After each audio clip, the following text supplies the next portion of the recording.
नमस्ते। अनि के छ खबर? ठिक छ हैन? सम्पूर्णलाई नमस्कार। हामी यो घर संसारमा म पालेको छु। भर्खरै म घर संसारभित्र किन बसेको छु भन्दाखेरि हामीले स्वस्थ किसिमका परिकारहरू पाइन्छ भनेर हामी घर संसारमा छिरेका छौँ है त बजु। कहाँ के छन् मलाई चाहिएको जति सामानहरू तपाईँले भन्नुपर्छ। सबै छ होइन? अवश्य पनि म मेरा दर्शकहरूलाई के भन्न चाहन्छु भन्दाखेरि हामी बिहान उठेर नियमित व्यायाम गरेर मात्रै शरीर स्वस्थ हुँदैन। हामीले प्रयोग गर्ने आहारहरू घरभित्र प्रयोग गर्ने खाद्यान्नहरू पनि हामीले विषादी रहित त्यसै गरिकन स्वस्थ सामग्रीहरू प्रयोग गर्यौँ भनिसकेपछि मात्र हाम्रो शरीर स्वस्थ रहन्छ। शरीर स्वस्थ रहनका लागि हामीले प्रयोग गरिने आहारहरू यहाँनिर उपलब्ध छ। भाउजू मलाई जुम्लाको सिस्नो चाहिएको छ, दिन सक्नुहुन्छ? जुम्लाको सिस्नो अनि त्यसै गरी मलाई उसको दाल दिनु न, मसुरोको दाल। कहाँको हो यो मसुरो? लोकल मसुरो। अनि मलाई यस्तै लोकल विषादी नभएको चिज चाहियो है। अनि मलाई यो कोदोको पिठो पनि चाहिन्छ। कोदोको पिठो, कोदो हाम्रो कहाँको होला? डोल्पादेखिको उपलब्ध हुन सक्ने है। अनि त्यसै गरी मलाई ऊ दिनु न, के अरे यो पत्थरी परेको बेला खाएपछि घट्छ भन्छ नि पत्थरी, गहत बाजुराको गहत है। हामीले मात्रा जति पनि पायौँ त्यो प्याक गर्नु भएको छ। कस्तो 1 किलो आधी किलो जति पनि पाइयो होइन? जति पनि पाइयो। यो मैले यो पनि लगेँ है।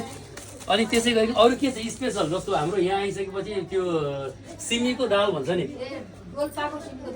डोल्पाको जुम्लाको पनि छ। अनि यस्तो गरौँ न, जुम्लाको पनि दिनु, डोल्पाको पनि दिनु। यो जुम्लाको यो डोल्पाको है। जुम्लाको र डोल्पाको मैले सिमीको दाल पनि लिएँ। अनि अब स्पेसल तपाईँको रोजाइमा यो मेरो लागि पुग्छ है। यति भएपछि मलाई पुग्छ। मार्सी चामल ल ठिक छ, मार्सी पनि लगेँ। यो मार्सी चाहिँ भाउजूको रोजाइबाट मैले लिएँ। मार्सी चाहिँ गएको भन्छ जुम्लाको। अब हामी यो मार्सी चामल पनि मैले जुम्लाको लिएँ। मैले यति मेरो घरको लागि चाहिँ मैले आफू स्वस्थ रहनको लागि यो सामग्री लिएँ। हाम्रो घर संसार ठाकुर बाबा नगरपालिका 1 ठाकुरद्वाराको यो मुख्य हाम्रो यो नगरपालिका ठाकुर बाबा 1 को बजारमा रेडियो टाइगरको जस्ट तल कसको पिठो भन्नुभयो? फापरको पिठो, कोदोको पिठो, फापरको पिठो सँगै जे पनि पाउँछ है। डोल्पाको मकैको पिठो पनि छ। ल यति धेरै मिठो छ है। यो फापरको पिठो पनि लिइरहेको छु मैले। यो मकैको डोल्पा, रोल्पा, रुकु यहाँ जाको पनि भइगयो त होइन? हरेक ठाउँको तपाईँले यसरी नै पाउनुहुन्छ। तपाईँलाई अवश्य पनि यसरी नै हरेक क्षेत्रका पिठोहरू, हरेक क्षेत्रको कोदो, फापर, त्यसै गरिकन हरेक परिवेशको चिज पाउनु भयो अहिले। मकै सुप बनाउनको लागि। अनि भाउजू धेरै सामान त भयो होइन? पैसा पुग्छ कि पुग्दैन फेरि? अनि कतिको महँगो छ? एकदम सस्तो छ, मिलाएर पाइन्छ नि होइन? फेरि ट्याक्कै यो कहिले फेरि नपुग्ला यतिका सामान लिएर पैसा पुगेन भन्ने होला। मिलाएर सस्तो छ। जस्तो हामीले यहाँ यो जुम्लै पुगेर किने जतिकै सस्तोमा पाउँछौँ।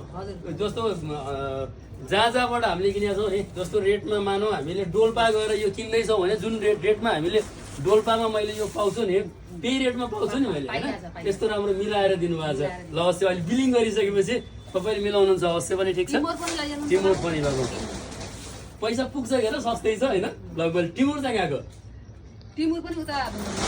दैलेखतिरको टिमुर। ल अब योभन्दा चाहिँ लग्दैन हजुर। सबै हाम्रो घरभित्रको किचनमा चाहिने एकदमै राम्रा सामग्रीहरू, एकदमै अर्ग्यानिक सामग्रीहरू छ। यो सामग्रीहरू चाहिँ सातु पनि लगाऊ है। जौको सातु ल, यो जौको सातु पनि दिनुभयो हजुरले। यति धेरै यसरी नै यो माया हामी स्वस्थ रहनका लागि म हाम्रो घर संसारमा आएँ। तपाईँहरू पनि आफ्नो आहारलाई स्वस्थ बनाएर शरीरलाई स्वस्थ बनाउन चाहनुहुन्छ भने घर संसारमा आउनु होला। रेडियो टाइगरको तल है त।